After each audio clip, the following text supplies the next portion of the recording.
Hello and welcome to अपना sir.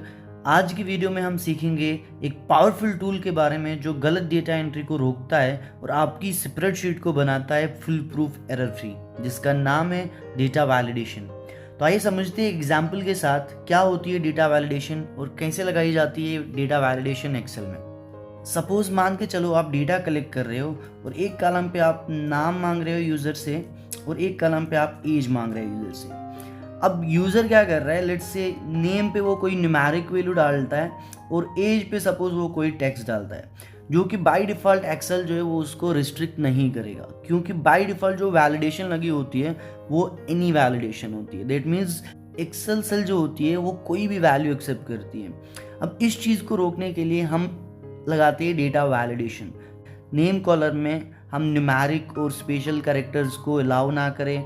Similarly as column अगर हो तो इसमें हम कैरेक्टर्स और स्पेशल कैरेक्टर्स को अलाउ ना करें, खाली न्यूमेरिक वैल्यूज़ को अलाउ करें। और इसी तरह बाकी कॉलम्स पे जिस टाइप का डेटा हमें चाहिए होगा खाली उसी टाइप का डेटा जो है हम अलाउ करेंगे। सो लेट्स से अब मुझे एज पे डेटा वैलिडेशन लगानी है ताकि यहाँ पे खाली न्यूमेरिक वैल्यूज ही अलाउ हो। तो मैं ये डेटा डिलीट करता हूँ ABC। मैं पूरी कॉलम सेलेक्ट करता हूँ। F कॉलम पे एज है तो मैं पूरा F कॉलम सेलेक्ट कर रहा हूँ और मैं जाता हूँ डेटा टैब में। डेटा टैब में हमारे पास एक ग्रुप आता है डेटा टूल्स के नाम से, और डेटा टूल्स पे बेसिकली हमें ऑप्शन मिलता है डेटा वैलिडेशन का। हम इस डेटा वैलिडेशन पे जो ही क्लिक करेंगे हम रिडायरेक्ट होंगे एक पॉपअप पे, जहाँ पे अलाउ वाले ऑप्शन पे बाय डिफ़ॉल्ट एनी वैल्यू आ रहा है। इसी का रीज़न है बेसिकली एक्सेल सेल पे कोई भी वैल्यू जो है वो एक्सेप्ट होती है, क्योंकि बाय डिफ़ॉल्ट जो वैलिडेशन होती है वो एनी वैल्यू वैलिडेशन होती है। दैट मीन्स कोई भी वैल्यू जो है वो एक्सेप्ट की जाएगी। अब मुझे चूंकि इस पे खाली न्यूमेरिक वैल्यू चाहिए, मैं इस पे एज लेना चाह रहा हूँ, तो मैं इस ड्रॉप डाउन को सिलेक्ट करूंगा। यहाँ पे मैं शिफ्ट करूंगा वैलिडेशन होल नंबर की तरफ कि मुझे खाली होल नंबर्स चाहिए। दैट मीन्स खाली न्यूमेरिक डेटा चाहिए। अब सेकंड ऑप्शन जो आता है हमारा डेटा का, कि आपको कोई स्पेसिफिक रेंज के बिटवीन रखना है, नॉट बिटवीन, या कोई पर्टिकुलर एक ही वैल्यू चाहिए, equal to, not equal to. Basically बहुत सारे यहाँ पे ऑप्शंस हैं। डिपेंडिंग कि आप कौन सी कंडीशन लगा रहे हो वो कंडीशन आप यहाँ से सेलेक्ट करोगे। लेट्स से अभी के लिए मैं जाता हूँ बिटवीन की तरफ। मैं एक फिक्स्ड रेंज मान के चल रहा हूँ कि जो भी डेटा एंटर करेगा उसकी मिनिमम एज जो है वो 18 होनी चाहिए। दैट मीन्स 1 से 17 तक मैं डेटा अलाउ नहीं करूँगा, और मैक्सिमम एज जो है वो 30 ईयर्स होनी चाहिए, विच मीन्स 18 से 30 के बीच में जो है वो डेटा एंटर होगा। इसके बियॉन्ड जो है वो डेटा एंटर नहीं हो सकता। मैं ओके पे क्लिक करता हूँ। अब हमारे F कॉलम पे डेटा वैलिडेशन जो है वो बेसिकली अप्लाई हो चुकी है। अब लेट्स से यहाँ पे मैं डेटा एंट्री कर रहा हूँ 5।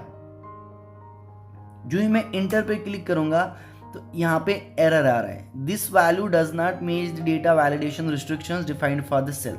क्योंकि हमने डिफाइन क्या किया है 18 और 30 के बीच में डेटा चाहिए, दैट्स वाई 5 जो है वो अलाउ नहीं होगा। और मैं फिर से अगर रिट्राई करके कोई भी वैल्यू दूं जो कंडीशन फॉलो नहीं कर रहा है तो वो बेसिकली एरर कंटिन्यूसली देता जाएगा। इवन इफ अगर मैं टेक्स्ट भी भरना चाहूँ तो वो भी एक्सेप्ट नहीं होगा, वो भी बेसिकली एरर देगा।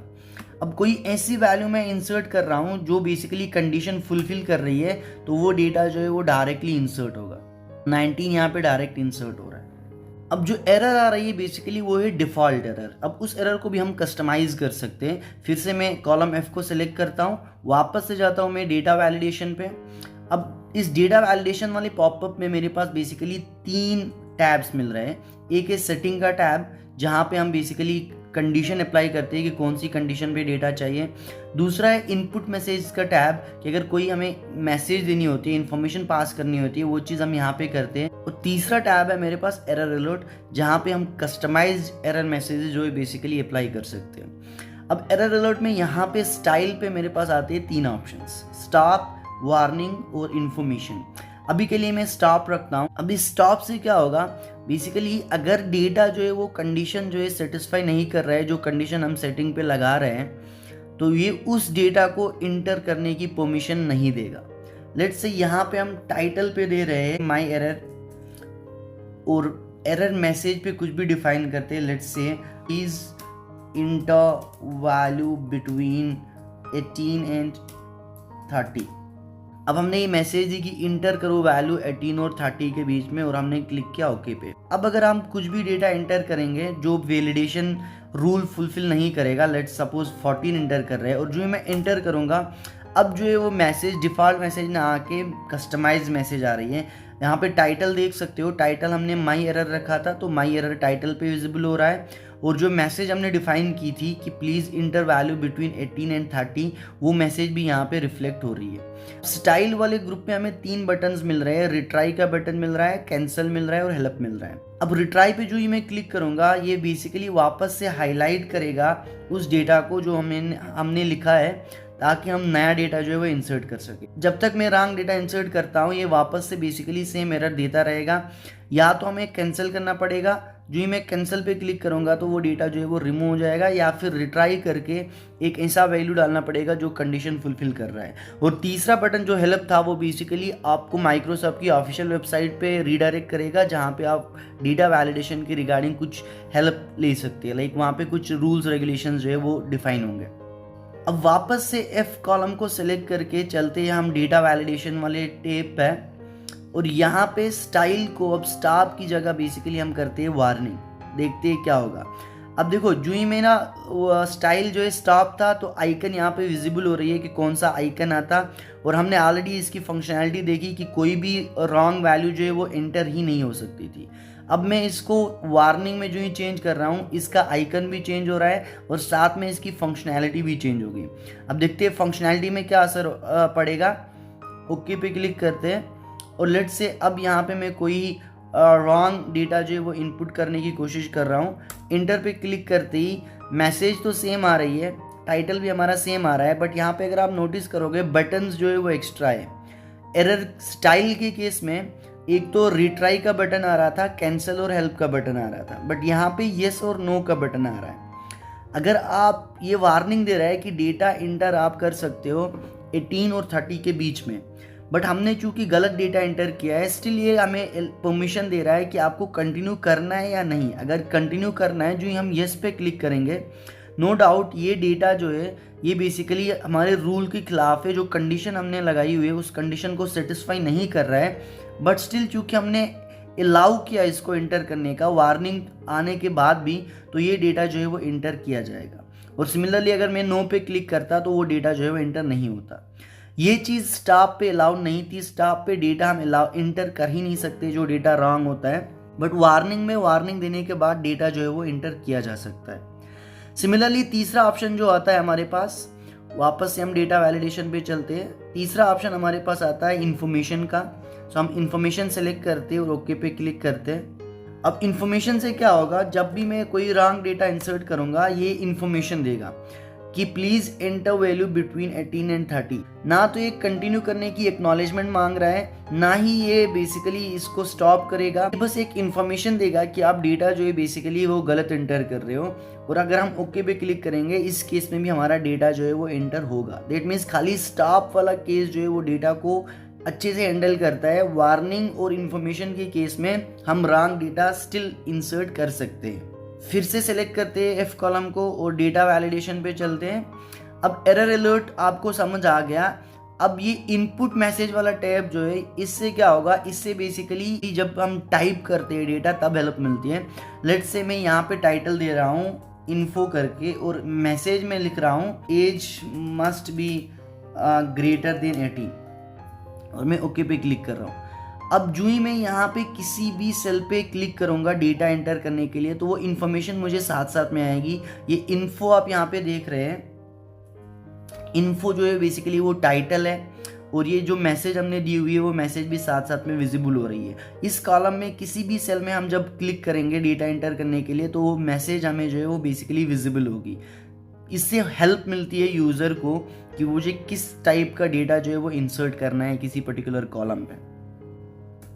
अब सिमिलरली हमने नंबर पे यहाँ पे वैलिडेशन जैसे लगाया उसी तरह हम यहाँ पे नाम पे भी लगा सकते हैं। जैसे हम ई कॉलम सेलेक्ट करेंगे, डेटा वैलिडेशन पे जाएंगे। अब यहाँ पे सेटिंग्स में एनी वैल्यू को हटा के मैं लेट्स से कर रहा हूँ टेक्स्ट लेंथ पे।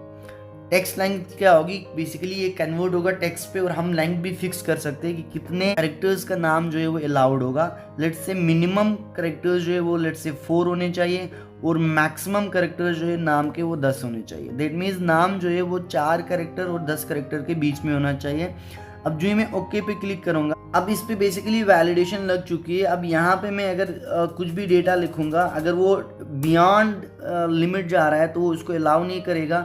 सिमिलरली अगर मिनिमम कंडीशन ही फेल हो रही है उसको भी अलाउ नहीं करेगा। हमने चूंकि मिनिमम कंडीशन रखी थी 4 कैरेक्टर्स होने चाहिए, तो वो मिनिमम कंडीशन और मैक्सिमम वैल्यू के बीच में ही नंबर ऑफ कैरेक्टर्स होने चाहिए, तभी जाके वो डेटा जो है वो एंटर होगा।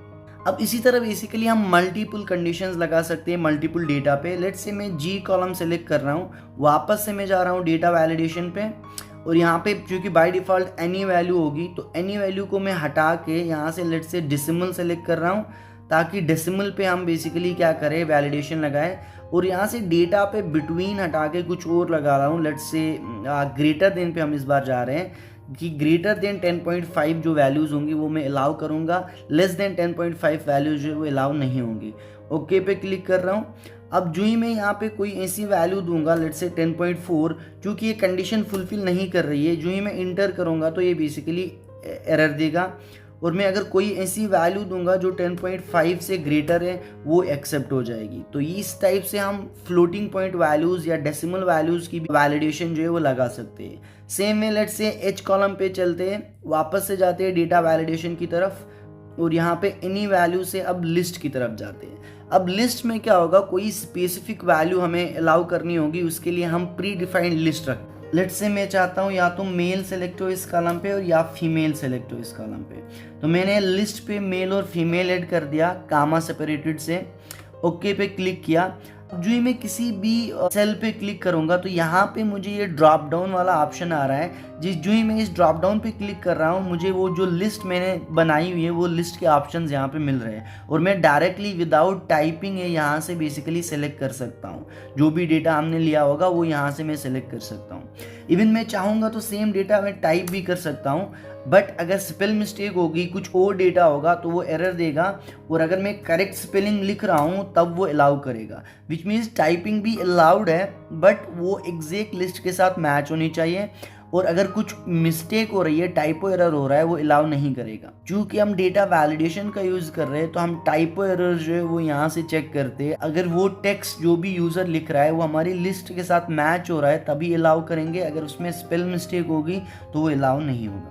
सिमिलरली हम और भी रूल्स कंडीशंस बना सकते हैं डेटा वैलिडेशन के लिए। लेट्स से मैं कॉलम आई सेलेक्ट कर रहा हूँ, और यहाँ पे मैं फिर से डेटा वैलिडेशन पे जा रहा हूँ, इस एनी वैल्यू के ड्रॉप डाउन पे क्लिक कर रहा हूँ। तो यहाँ पे आप देख सकते हैं बेसिकली हम होल नंबर्स पे decimal, list, date, time, text length, ये सारी वैलिडेशंस लगा सकते हैं। डेट पे बेसिकली एक स्पेसिफिक डेट अलाउ कर सकते हैं। लेट्स से हम चाहते हैं डेटा जो इंटर हो रहा है वो 1 मई और 15 मई के बीच में इंटर हो, तो हम डेट वाली वैलिडेशन लगाएंगे, और यहाँ पे स्टार्ट डेट रखेंगे लेट्स से 1 मई 2025, और एंड डेट हम रखेंगे लेट्स से 15 मई 2025। ओके पे क्लिक करेंगे। अब आई वाले कॉलम पे बेसिकली वैलिडेशन लगी हुई है कि यहाँ पे हम क्या कर सकते हैं, डेटा जब इंटर करेंगे, डेट इंटर करेंगे, वो खाली 15 मई और 1 मई के बीच वाली डेट्स को एक्सेप्ट करेगा, बाकी डेट्स जो है वो एक्सेप्ट नहीं होंगी। सिमिलरली हम टाइम पे भी लगा सकते हैं। लेट्स से जे कॉलम को हमने सेलेक्ट किया, वापस से हम डेटा वैलिडेशन पे गए, यहाँ पे हमने ड्रॉप डाउन से टाइम सेलेक्ट किया, और हम स्टार्ट टाइम और एंड टाइम यहाँ पे डिफाइन कर सकते हैं कि कौन सी टाइम ड्यूरेशन, सपोज आप चाहते हो लेट्स से 3 से 5 के बीच में डेटा एक्सेप्ट करूँगा, बाकी टाइम में एक्सेप्ट नहीं करूँगा, तो आप यहाँ पे स्टार्ट टाइम 3 दे सकते हो और एंड टाइम 5 दे सकते हो, वो वैलिडेशन भी पॉसिबल है। और एक ऑप्शन हमारे पास आता है कस्टम ऑप्शन, जहाँ पे हम बेसिकली खुद के फॉर्मूलाज के थ्रू डेटा वैलिडेशन जो है वो लगा सकते हैं। हम कस्टम पे क्लिक करेंगे, हमारे पास यहाँ पे फार्मूला वाली ऑप्शन आएगी, और इस फार्मूला में हम कुछ भी फार्मूला लिख सकते हैं। उसी फार्मूला की बेस पे बेसिकली डेटा वैलिडेशन चेक होगी। अब फार्मूला कुछ भी हो सकता है। लेट्स सपोज हम यहाँ पे लिख रहे हैं इक्वल्स टू इज टेक्स्ट, और रेफरेंस दे रहे हैं इस सेल की इक्वल्स टू ट्रू, और ओके पे क्लिक कर रहे हैं। अब जे कॉलम में हमने कस्टम वैलिडेशन लगाई है, जहाँ पे ये नंबर अलाउ नहीं करेगा, क्योंकि हमने इस टेक्स्ट को ट्रू किया हुआ है, तो वो नंबर अलाउ नहीं करेगा, ये खाली टेक्स्ट अलाउ करेगा बेसिकली। क्योंकि हमने इस टेक्स्ट को ट्रू किया हुआ है तो वो फॉर्मूला चेक क्या करेगी कि इस सेल पे टेक्स्ट होना चाहिए, इस सेल पे न्यूमेरिक वैल्यूज़ नहीं अलाउड है, टेक्स्ट जो है खाली टेक्स्ट अलाउड है। इसी तरह हम कस्टम फार्मूला से बहुत सारे फार्मूलाज लगा सकते हैं जिस पे हम बेसिकली वैलिडेशन जो है वो चेक कर सकते हैं। अब डेटा वैलिडेशन में एक और कमाल का फीचर आता है जिसको हम बोलते हैं डिपेंडेंट ड्रॉप डाउन लिस्ट।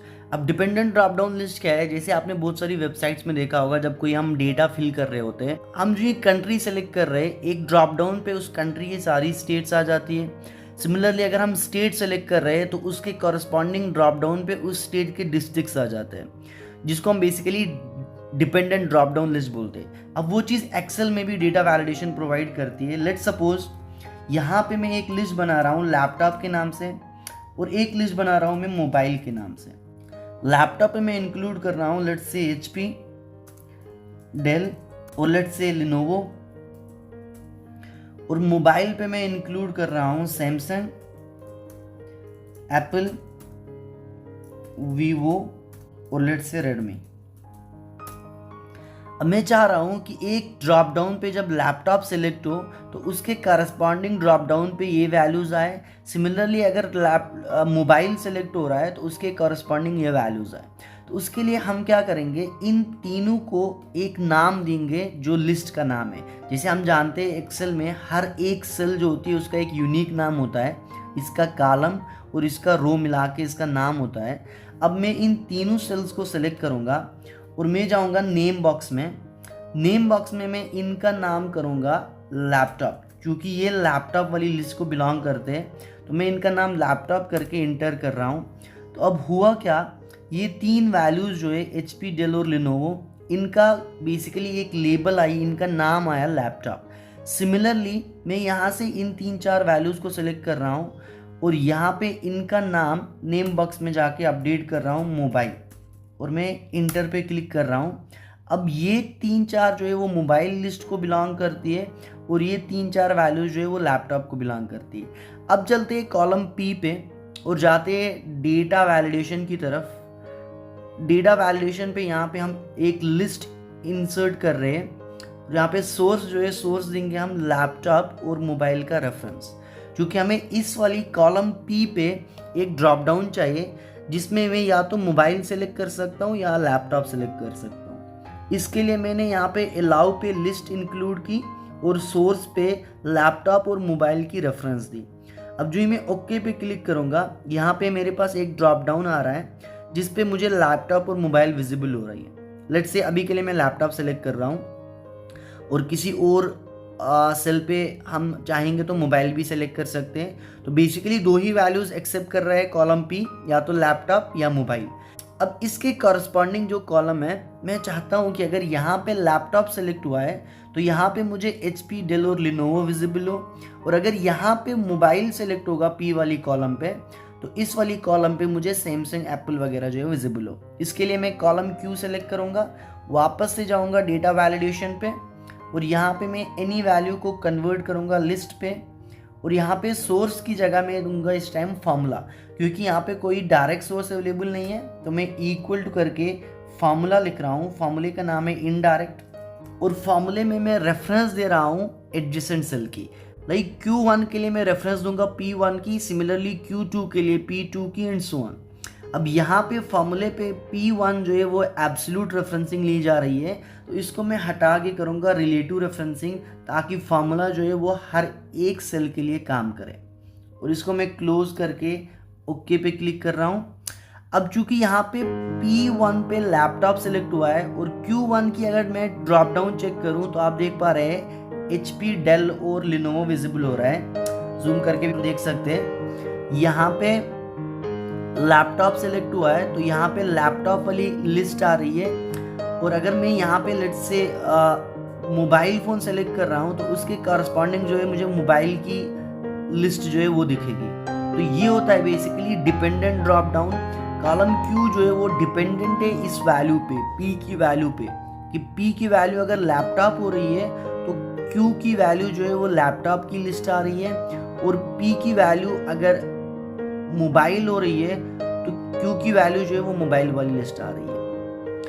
तो आई होप आपको ये सारी चीज़ें समझ आई होंगी। तो मिलते हैं फिर नए वीडियो पे किसी नए कंसेप्ट के साथ। तब तक के लिए ध्यान रखें अपना, और अपना सर्च चैनल सब्सक्राइब करें, बेल आइकन प्रेस करना ना भूलें ताकि नए वीडियोस की नोटिफिकेशन आपको मिलती रहे।